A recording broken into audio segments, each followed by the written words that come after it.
이 오촌 조카는 조국 장관의 가족 펀드 의혹을 밝혀줄 핵심 인물이자 연결고리로 지목되고 있습니다. 앞서 사모펀드 관계자 2명의 영장이 기각된 가운데 검찰 수사가 속도를 낼지 주목됩니다. 정태원 변호사 그리고 양지열 변호사 두 분 모시고 자세한 말씀 나눠보겠습니다. 안녕하십니까? 네, 안녕하십니까? 네, 저희가 검찰이 조국 장관의 오촌 조카인 조모 씨를 인천공항에서 체포했다 이 소식을 전해드리고 있는데 일단 어떤 혐의를 받고 있는지 알아봤으면 좋겠어요. 일단 지금 조국 장관과 관련된 사모펀드 관련된 의혹 전체하고 지금 법적으로 일단 검찰이 수사에 초점을 맞추기는 부분하고는 조금 많이 달라요. 왜냐하면 이제 전체가 얼마만큼 밝혀질 수 있을지 모르지만 수사라고 하는 거는 이제 단서가 보이는 부분부터 들어가야 되기 때문에 네. 이제 보이는 부분에 있어서는 횡령이라고 하는 건데 뭐냐면 돈을 맡긴 쪽이 있고 돈을 그 맡긴 돈을 가져가서 사업을 하겠다고 쓰는 쪽이 있을 거 아니겠습니까? 그리고 돈을 맡긴 사람은 조국 지금 장관 가족인 거고요. 근데 그러니까 우리 이제 사모펀드라고 하는 코링크라고 하는 것이 맡긴 돈을 받은 곳인데 그 받은 돈을 엉뚱한 데 쓴 것 같다라는 거죠. 일차적으로 보기에는. 네. 왜 그러냐면 일단 또 이 투자자 펀드 회사에서 돈을 쓰십시오라고 사업하는 쪽에 돈을 한 20억가량이 건너갔는데 그중에 또 일부를 대포 통장을 통해서 돌려받았다라는 거예요. 근데 돈을 맡긴 쪽에서는 그런 식으로 자기네들끼리 그 돈이 주고받는 것을 몰랐을 거 아닙니까? 그러니까 이게 돈을 빼돌린 것 같다라는 것이고 조국의 조국 장관의 오촌 조카 같은 경우에는 원래는 이 단순하게 이 투자하는 투자회사인 펀드회사에 소개만 시켜주는 정도의 역할이었다라고 지금 알려졌었는데 예. 나중에 이제 이걸 알고 보니까 그냥 단순하게 소개시켜준 역할이 아니라 사실상 그 사모펀드라고 하는 회사를 지배했던 핵심 인물 아니냐. 그러니까 이렇게 돈을 비정상적으로 운영하는 부분도 이 사람이 사실은 주된 역할을 맡았던 게 아니냐라고 아직까지 검찰은 그 범위 내에서는 이제 법적으로는 그렇게 보고 있는 거죠. 네, 이 사모펀드 사실상 조국 일가의 펀드 아니냐 이런 의혹도 많았는데 이에 대한 조국 장관의 말 직접 들어보겠습니다. 집안의 장손이니까 어디 물어볼까요? 물어보니까 여기 괜찮다 그러고 그다음에 다른 원래 거래하던 펀드 매니저한테 물어봤더니 거기도 나쁘지 않은 것 같아 해서 맡겼던 것입니다. 네, 그러니까 오촌 조카 조 씨가 코링크의 실질적 운영자인가 이 점을 검찰 수사를 통해서 밝혀내야 되겠죠? 그렇습니다. 지금 조카 조모 씨는 종전에 2016년 4월달에 중국에서 상당히 큰 돈을 들여오는 그런 MOU를 체결할 때 자기가 코링크의 총괄 대표다 그렇게 하는 명함을 파서 활동한 적이 있고 또 이 코링크가 투자한 그 WFM이라는 회사의 투자 홍보 행사에서도 본인이 총괄 대표다 이렇게 활동을 한 적이 있거든요. 네. 그리고 지금 이제 검찰이 영장을 청구했다 기각이 된 코링크의 대표이사 이상훈 씨 같은 경우도 처음에는 본인이 실제 오너를 하다가 사실은 오촌 조카가 실제 오너다 이런 식으로 얘기를 하는 것 같거든요. 네. 그렇다고 한다면 사실은 이게 오촌 조카가 실제 이 오너인지 아니냐 중요한 점은 왜 그런가 하면 그 조국 부인인 정경심 교수가 그 오촌 조카를 통해서 투자를 했다고 했는데 그것이 실제 오촌 조카가 오너라고 한다면 실제로 투자 내용이라든지 투자 회사에 다 알았을 가능성이 있는 것이 아니야. 예.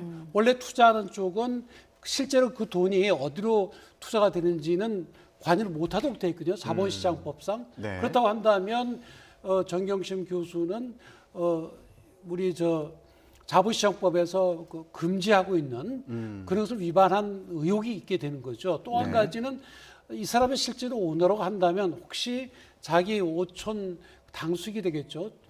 조국 민정수석을 전면에 내세워서 네. 혹시 그 사적 공적 영역에서 사업을 확장하려고 했던 것이 아닌가 그런 의심을 받게 되는 겁니다. 그럼 뭐 쉽게 얘기하자면 펀드 투자 과정에서 조국 장관의 영향력을 이용했을 가능성에 대해서 보고 있다 이렇게 이해하면 되는 걸까요? 그렇죠. 그러니까 사실 아까 말씀드린 게 전체 의혹하고 지금 당장 검찰이 수사를 초점을 맞추고 있는 거 조금은 차이가 나지만 결국 최종적으로 검찰이 알고 싶은 것은 과연 이 오촌 조카라는 사람이 그 돈을 순수하게 제3자에게 투자를 해서 이거를 어떻게 보면 수익을 내려고 했느냐. 네. 그게 아니라 자기가 직접 관여를 해서 특히 중요한 부분이 이제 조국 당시 민정수석의 어떤 그 뒷 배경 같은 것을 좀 남용을 해서 그렇게 다른 데서도 뭐 공사를 좀 받는다, 광국공사 같은 걸 수주를 한다거나 아니면 뭔가 사업에 투자하는 데 있어서도 조금이라도 이익을 볼 수가 있지 않습니까? 그 예. 고위공직자라는 배경을 이용을 해서 혹시 그런 것들을 그 조국 장관의 오촌 조카였기 때문에 그게 가능한 게 아니냐. 그리고 그 사실을 만약에 조국 장관이나 그 가족이 알고 있었다라면 단순하게 이게 돈을 그냥 투자를 한 게 아니라 사실상 어떻게 보면 자신의 권력을 남용한 게 될 수 있지 않느냐. 조금 아직까지 이제 검찰 수사가 거기까지 간 건 아니지만 그런 것들이 있었는지를 밝혀내기 위해서 첫 번째 수사의 단서로 잡은 부분이 자금 흐름이 이상하지 않느냐. 왜 투자받은 돈을 운영사가 대표가 다시 돌려주느냐. 그럼 돈을 맡긴 사람은 그걸 과연 알았을까? 그럼 지금 맡긴 돈을 지금 엉뚱한 데 지금 쓴 거기 때문에 횡령 아니냐. 일단 거기서부터 이 세 사람을 법적으로 수사를 들어가고 그다음에 그럼 이 세 사람이 그렇게 과연 왜 이런 이상한 자금 운용을 했느냐가 조 장관과 연결이 돼 있는지를 찾겠다는 거죠. 네. 그런데 이 오촌 조카가 귀국할 시기가 좀 묘합니다. 앞서 조국 펀드 관계자 2명에 대해서 검찰에 구속영장 신청했는데 영장이 기각됐죠. 그렇습니다. 영장 기각과 이 귀국한 시기와 어떤 관련성이 있을까요? 글쎄요, 뭐 기각됐으니까 뭐 자기도 오면은 기각될 거다 그러고는 아닌 것 같아요. 그런가 하면 영장 기각 사유가 이 기각된 두 사람은 관여한 정도가 좀 적다. 그리고 종범이다. 말하자면 주범이 따로 있다. 그리고 본인들이 다 인정을 하고 증거도 확보됐다. 이렇게 얘기를 했거든요. 예. 그러면 거기에선 주범이 누굴까요? 조국 장관의 오촌 조카거든요. 그러니까 이 사람이 사실상 이제 법원이 보기에도 주된 역할을 했다 이렇게 보는 거죠. 그 횡령에 있어서도. 그래서 아마 뭐 조국 장관에 있어서는 뭐 두고는 봐야 되겠지만은 검찰 입장에서 구속영장을 청구할 가능성이 크고 네. 또 이 오촌 조카 입장에서 정말로 그 조국 장관을 위한다고 한다면 본인이 와서 뭐 참말하건 거짓말하건 국내에서 밝혀야 되는 거죠. 언제까지 외국에 도망다닐 수는 없는 거 아니겠습니까? 예. 그래서 아마 검찰도 계속해서 귀국을 설득한 걸로 보이고 뭐 귀국은 잘한 걸로 보입니다. 그래서 빨리 의혹이 해결이 돼야 이게 나라가 더 이상 혼란스럽지 않지 외국에 나가 있으면 이게 진실이 밝히지 않을 가능성이 있으니까 예. 시간이 장기화될 위험이 있습니다. 그런데 저희가 앞서서도 전해드렸습니다만 검찰에서 청구했던 영장이 기각됐던 그 사모펀드 운용사 대표 그리고 펀드에서 투자를 받은 업체 대표를 또 불러서 조사를 하고 있다고 해요. 예, 그렇습니다. 사실 그 말씀드린 것 같이 일단 그때 당시 영장권은 이 사람들도 그 돈 빼돌린 사실 자체만 가지고 한 거예요. 그런데 더 중요한 거는 그러면 그렇게 받은 돈을 가지고 어디다 썼느냐라는 게 더 중요하지 않습니까? 지금 운용사 같은 경우에는 이른바 뭐 가로등 전멸기와 관련된 부분에 투자를 했다. 그리고 그 부분에 공사 수주를 했다라고 하는데 그게 이른바 광급공사랑 연결이 돼 있으니까. 예. 그러니까 단순하게 그냥 일반 회사에서 한 게 아니라 국가나 지방자치단체에서 하는 사업들에 본인이 그 사업을 맡았다 이런 의혹을 받는 거 아니겠습니까? 그러니까 국가나 지방자치에서 하는 거니까 혹시 그 부분이 당시에 조국 민정수석에 어떤 영향을 직간접적으로 받았을 가능성이 있지 않느냐. 그게 사실은 가장 핵심 아니겠습니까? 사실 예. 이 사람들이 돈을 어떻게 빼달리느냐 안 빼돌려냐는 어떻게 보면은 지금은 뭐 검찰 수사가 그쪽에 초점이 맞춰졌지만 그게 중요한 게 아니잖아요. 이 전체 사안에 있어서 네네. 과연 조 장관이 거기에 관련이 돼 있느냐이기 때문에 수사는 이제부터 시작인데 검찰 입장에서는 어찌됐든 그래도 구속 상황에서 수사를 하는 게 조금 네. 더 이제 뭐 편하다고 해야 될까요? 그런 상황인데 영장은 기각이 됐고 영장 기각 사유는 이 최모 대표라고 하는 그러니까 투자를 받은 쪽의 입장은 영장 실질심사에서 이렇게 얘기를 했죠. 원래 처음에 내가 돈을 투자를 받을 때부터 네. 돈의 일부를 되돌려주기로 했다.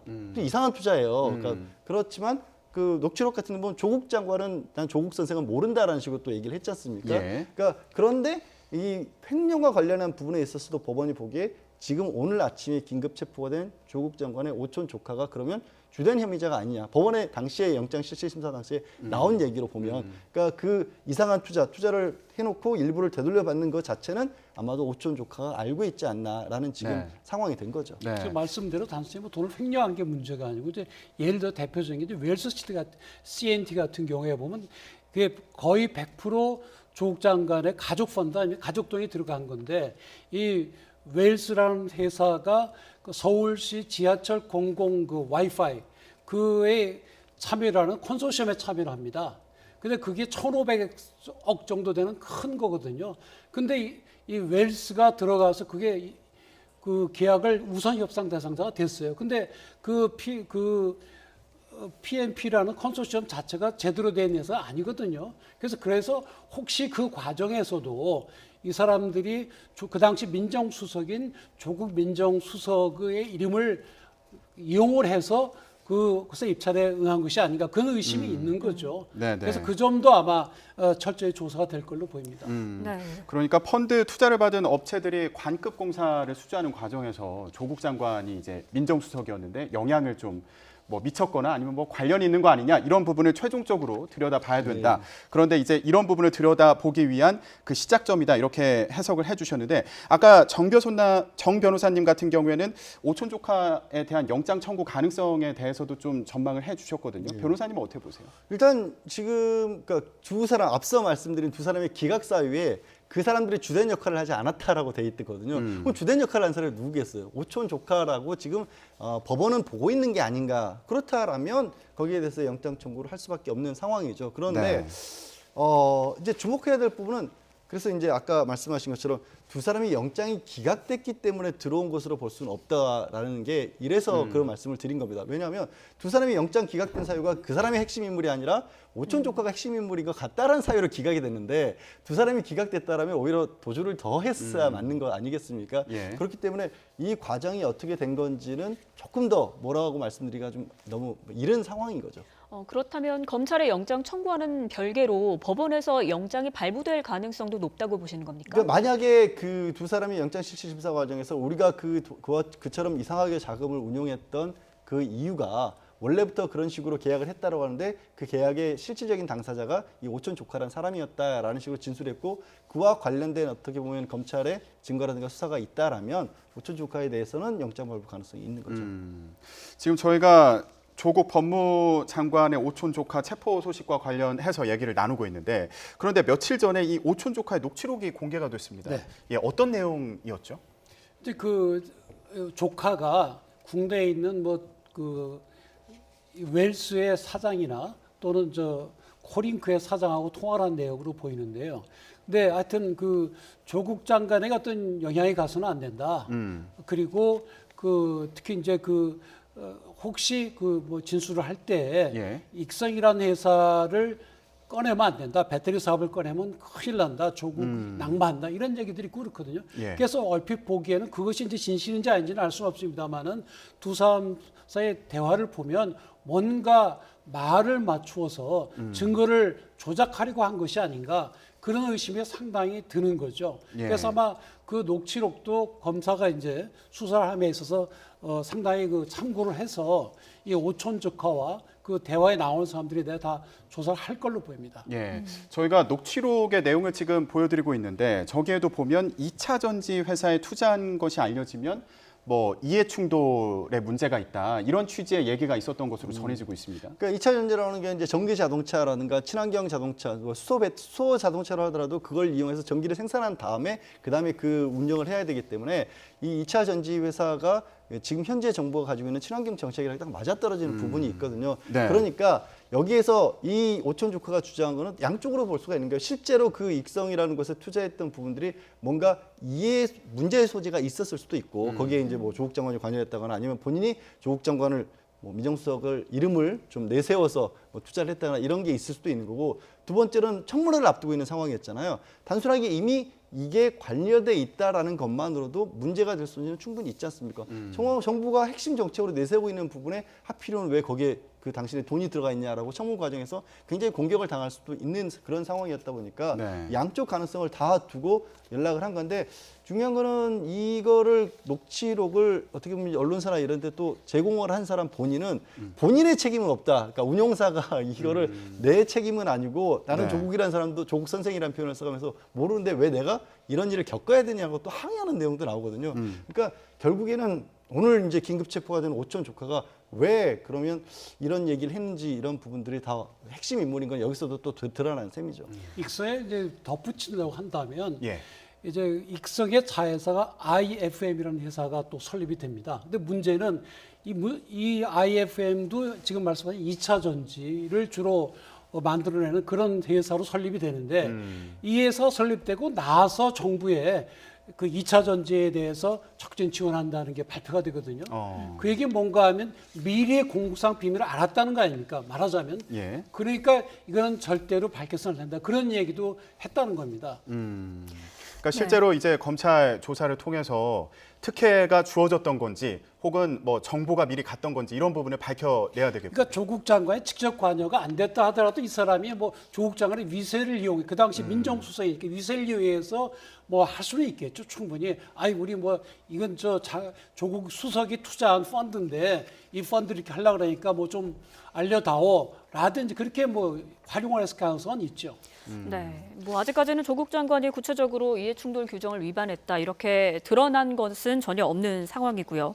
이 녹취록이 공개가 되니까 조 장관의 부인 정경심 교수가 방어권에 침해된다 이렇게 항의를 했는데 여기에 대한 의견 어떠십니까? 사실 이 관련된 의혹이 나왔을 때 얼마만큼이나 어떻게 알려져야 하는지에 대해서는 우리가 사실 사회적 합의가 아직 돼 있지는 않은 것 같아요. 그러니까 사건마다에 따라서 개인의 입장도 좀 달라지고, 그러니까 지금 정경심 교수 같은 경우에는 조국 장관보다도 조금 더 직접적으로 뭐 자금의 흐름 같은 것도 알고 있고, 원래 이제 자금의 주된 출처도 정경심 지금 교수로 알려져 있지 않습니까? 그러니까 조 장관보다도 훨씬 더 이 펀드와 관련된 내용을 많이 알고 있었을 가능성이 높죠. 그리고 천하함이라고 하는 분도 아마 정경심 교수를 통해서 또 상당 부분 투자를 했기 때문에 조 장관보다도 내용을 깊이 알고 있고 직접적으로 더 수사의 대상이 되고 있다 보니까 네. 그런 부분에 대해서 어떻게 보면 불이익한 상황인 건 분명히 맞지 않습니까? 이런 부분들이 왜 자꾸만 노출이 되냐라는 항의를 하고 있는 것이고, 네. 저는 자꾸 뭐 사안에 따라서 이런 부분들이 왈가왈부 많이가 돼요. 언론이 취재를 해서 알리면 되는 것이냐, 아니면 검찰이 일정 부분은 발표를 하는 게 맞는 것이냐,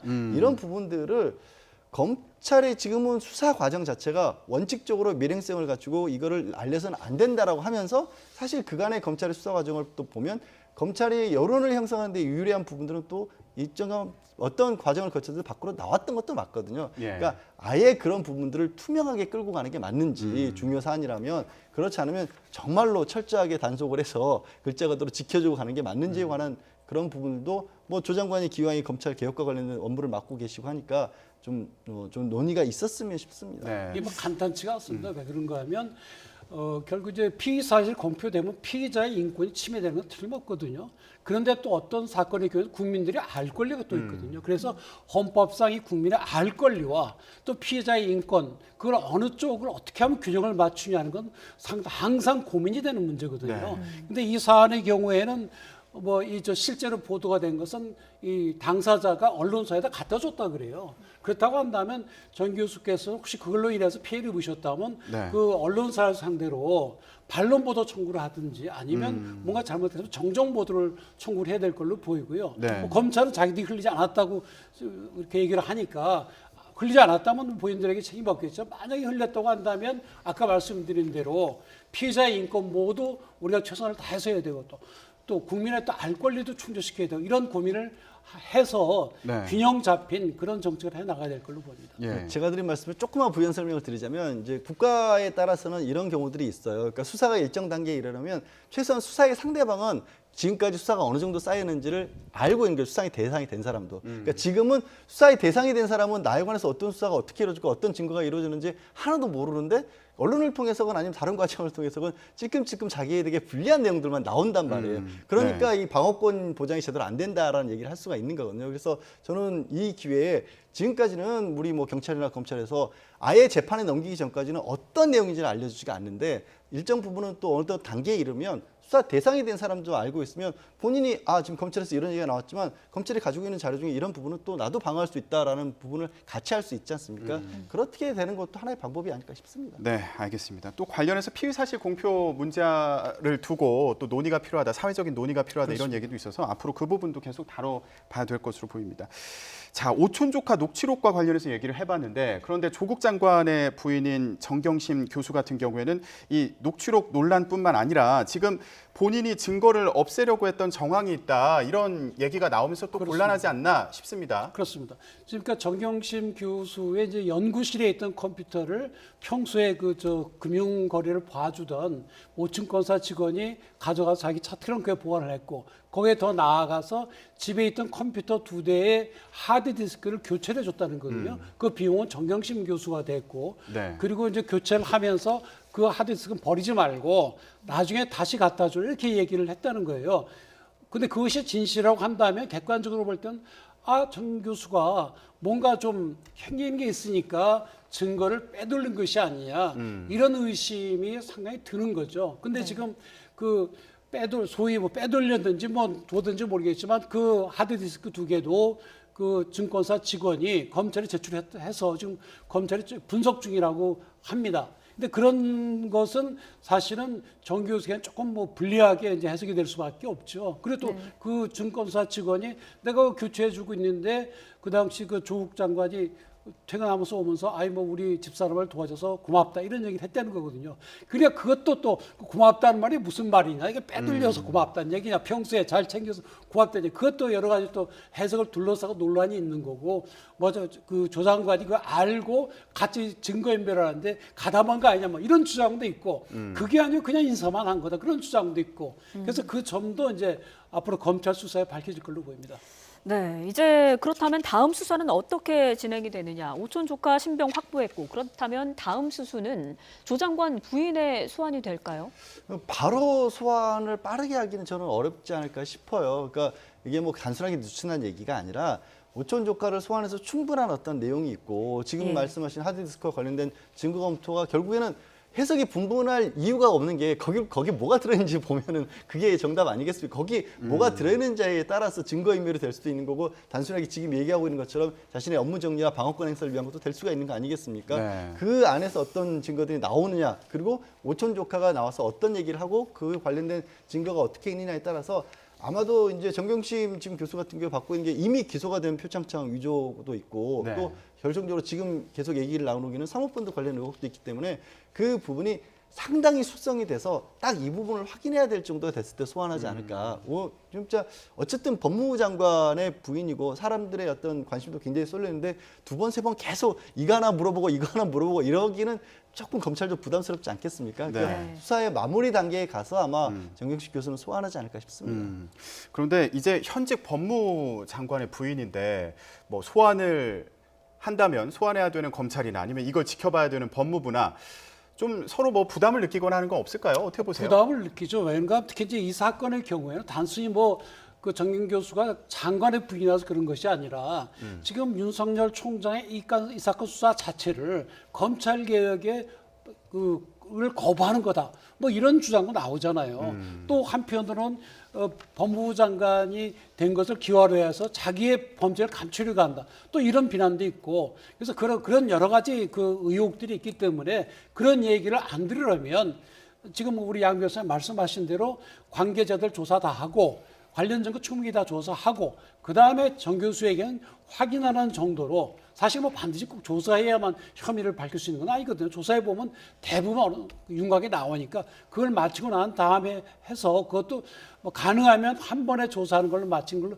해야 지금까지 이렇게 나온 검찰 또는 조 장관에 대한 쓸데없는 의혹들이 더 이상 불어나지 않게 됩니다. 네, 조국 장관 부인을 둘러싼 의혹까지 살펴봤고요. 수사가 진행 중이니까 앞으로도 좀 가만히 좀 지켜보도록 하겠습니다. 네, 이런 가운데 조국 장관은 오늘 오전에 상관의 폭언과 또 과다한 업무를 견디지 못하고 스스로 목숨을 끊은 고 김홍영 전 검사를 추모했습니다. 들어보시겠습니다. 고인은 상사의 인격 모독, 폭언, 갑질 등을 견디다 못해 죽음에 이르렀습니다. 부하 교육 차원이라고는 볼 수 없는 비위행위로 인해서 비극이 발생했던 것입니다. 향후에 검찰의 조직 문화, 검사 교육 및 승진 제도가 제대로 바뀌어야 한다고 생각합니다. 네, 조 장관의 오늘 행보 어떻게 보십니까? 사실 이제 어떻게 보면 젊은 검사에게 일어났던 불행한 일이라고 하는 게 조 장관이 보시기에는 검찰이 가지고 있는 조금 잘못된 옛 문화의 어떤 상징적인 표상이 아닌가 이런 식의 판단을 하신 걸로 보입니다. 그래서 실제로 이제 그 검찰 내부에서도 뭐 이걸 두고도 검찰 내부도 이게 과연 이런 식으로 하는 게 옳냐 그러냐 얘기했지만 최근에 있는 검찰 개혁과 관련해서 검찰 내에서도 뭐 게시판 같은 걸 통해서 여러 가지 얘기들이 좀 나오고 있지 않습니까?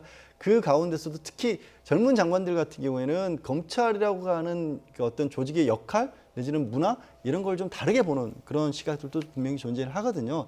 어찌 보면 그 젊은 검사들을 통해서 본인이 앞으로 걷고자 하는 어떤 검찰 개혁 이런 부분들의 길을 좀 찾으려고 하는 게 아니냐. 그러니까 과거에 뭐 검찰 지금 좀 이른바 검찰 내 고위급 수뇌부라고 할 수 있는 측은 예전 검찰의 생각을 그대로 가지고 갈 수밖에 없잖아요. 제가 이게 옳다 그르다 의미가 아니라 뭔가 바꿔보려고 하는데 과연 젊은 검사들은 어떻게 생각을 할까? 젊은 검사들이 지지를 해준다면 또 조국 장관 입장에서도 앞으로 해야 될 검찰 개혁에 굉장히 큰 동력을 얻을 수 있는 것도 맞지 않습니까? 그래서 그 출발점을 아마도 지금 기존 검찰이 가지고 있는 조직적인 문제점 같은 것들의 상징이라고 보이는 고 김영현 검사의 묘에서 찾으려고 한 게 아닌가 싶습니다. 네. 지금 검찰에서는 조국 장관의 뭐 가족과 관련된 그런 수사가 한창 진행 중인데 조국 장관은 검찰 개혁을 계속해서 강조하고 있습니다. 그렇습니다. 변호사님은 어떻게 보세요? 앞으로 조국 장관이 생각하는 검찰 개혁의 방향을 좀 짚어본다면 뭐라고 할 수 있을까요? 글쎄요, 뭐 하여튼 그 검찰 개혁에 반대할 국민이 누가 있겠습니까? 문제는 검찰 개혁을 어떻게 하느냐가 문제겠죠. 지금 이 돌아가신 김호영 검사에 대해서 잘못된 조직 문화로 해서 참 아까운 젊은 검사 희생됐다. 그건 아주 훌륭한 그런 자세로 보이고요. 그리고 검찰이 또 항상 우리 국민들에게 지탄을 받아온 것이 어떤 집권자들을 위한 그런 정치 검찰을 해왔다. 그 점에서 마땅히 고쳐야 된다. 그런 건 뭐 방향은 맞는 거죠. 그런데 문제는 이제 이것을 인사를 통해서 어떻게 하신다는 건 굉장히 위험한 생각입니다. 왜 그런가 하면 사실 어느 조직의 인사가 제일 중요한데 장관과 사실 정확하게 얘기하면 인사권은 대통령이 갖고 있는 거고 장관이 추천해서 하는 건데 인사권자는 사실은 자기 나름대로는 공정하게 한다고 하지만 내 마음에 드는 사람을 중용할 수밖에 없는 거 아닙니까? 그러면 장관이 바뀌고 대통령이 바뀌면 또 바뀌게 됩니다. 그런 점에서 어떤 인사 문제도 사실은 어떤 정권의 향배에 흔들리지 않는 어떤 제3의 어떤 객관적이고 공정한 인사 시스템을 만드는 게 중요합니다. 이거는 검사뿐만 아니라 판사도 마찬가지입니다. 법관 인사권을 대법원장이 쥐고 있으면 법관들이 아무래도 대법원장 눈치를 볼 수밖에 없지 않습니까? 그런 점에서 조국 장관께서도 본인이 보시기에 이 사람은 도저히 안 된다 해서 본인의 기준으로 할 것이 아니라 객관적인 그런 인사 시스템을 한번 만들어 보시는 게 어떨까 생각합니다. 예, 알겠습니다. 검찰 개혁의 방향성에 대해서도 얘기를 해봤는데 그런데 지금 조국 장관 가족과 관련된 검찰의 수사가 계속 진행 중인 상황인 만큼 검찰 개혁의 동력을 조국 장관이 계속 유지할 수 있을 것이냐 이런 시선도 있습니다. 당연히 예. 그렇죠. 이제 결국에는 그 문제가 조금 전에 정태원 변호사님이 잘 말씀해 준 것 같은 그 방향과 이어질 것 같아요. 어떤 말이냐면 본인이 사실상 이제 인사권자는 대통령이시지만 그래도 법무부 장관으로서 할 수 있는 거지만 그 인사제도 개혁이라고 하는 것을 제도가 아니라 그러니까 사람 하나하나를 놓고 봤을 때 내 사람이라든가 내 말을 잘 듣는다든가 내 취지와 맞는 사람을 앉히는 식으로 해서 개혁을 시도하려고 한다면 네. 가뜩이나 어떻게 보면 의혹도 많이 있는 거고 수사 결과에 따라서 완전히 달라질 수도 있지만 어찌됐든 그런 식의 어떤 추진은 무리한 반발을 분명히 불러올 수밖에 없지 않습니까? 그래서 그런 부분은 애초에 아마 생각을 안 하실 걸로 보이고요. 예. 또 조국 지금 장관이 청문회 과정에서도 그런 얘기를 했죠. 그 전에도 그런 얘기를 했었고 이거는 사람이 아니라 정권이 어떻게 바꾸더라도 흔들릴 수 없을 만큼 제로를 바꿔놓겠다. 그런 쪽으로 가겠다라고 한다라면 그 부분에 대해서는 조 장관에 대한 어떤 의혹이라든가 이런 부분이 어떻게 해결되느냐와 또 무관하게 그러니까 자리가 어떻게 본인이 직접적으로 문제가 생겨서 자리에서 물러나지 않는 한은 그 부분은 추진할 수 있는 거 아니겠습니까? 네. 아주 직접적으로는 현재 패스트트랙에서 사법개혁과 관련된 기본적인 법안이 마련되고 그 법안 하에 구체적인 내용들 우리 건물로 치면 골조를 건물 공사를 법안이 하고 나면 내부 인테리어 정도는 법무부 장관이 하는 거 아니겠습니까? 네. 근데 실제 이제 국민들의 생활에 느낄 수 있는 부분은 오히려 인테리어 쪽에 더 가까울 수도 있으니까 그런 부분의 제도를 직접적으로 손을 보겠다라는 거죠. 네, 알겠습니다. 결국 검찰 개혁의 방향성 그리고 내용이 중요한 거 아니냐 이런 말씀으로 이해가 됩니다. 네, 검찰 수사 그리고 검찰 개혁 어떻게 진행될지 계속 지켜보겠습니다. 오늘 말씀 여기까지 듣겠습니다. 두 분 고맙습니다.